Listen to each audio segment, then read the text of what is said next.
উত্তর চব্বিশ পরগনার বসিরহাট মহকুমার স্বরূপনগর থানার বাংলানি গ্রাম পঞ্চায়েতের তেঁতুলিয়ার বাসিন্দা বিশ্বনাথ শিকদার তার স্ত্রী শ্যামলী শিকদার তার বাড়িতে চুমকি বলে একটি মেয়ে দীর্ঘদিন থাকত। স্থানীয় বাসিন্দারা আর বাড়িতে আশ্রয় নিয়ে একাধিক প্রশ্নচিহ্ন তুলেছিল।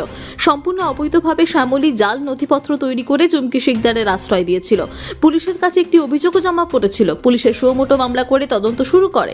চাঞ্চল্যকর তথ্য, শ্যামলী শিকদার তার স্বামী বিশ্বনাথ শিকদার প্রায় 1 বছর আগে চুমকি নামে এক যুবতী তার বাড়ি বাংলাদেশের নড়াইল থানা এলাকায় সীমান্ত সুরক্ষার নজর এড়িয়ে এদেশে ঢুকেছিল। এদেশে আশ্রয় নেয় শ্যামলী ও বিশ্বনাথ জাল নথিপত্র তৈরি করে, পাশাপাশি মেয়ে বলে ভুয়ো পরিচয় দিয়ে তাকে আশ্রয়ও দিয়েছিল। আজ ভোরেই তেঁতুলিয়ার বাসিন্দা শ্যামলী শিকদার অবৈধভাবে বসবাসকারী চুমকি শিকদারকে পুলিশ গ্রেপ্তার করে। তাদের বসিরহাট মহকুমা আদালতে তোলা হচ্ছে। পাশাপাশি বিশ্বনাথ শিকদারকেও আগামী দিনে গ্রেপ্তার করা হবে বলে জানাচ্ছে পুলিশ। এখন প্রশ্ন উঠছে, কিভাবে তার নাম পরিচয় দিয়ে জাল নথিপত্র তৈরি করে আশ্রয় দিল?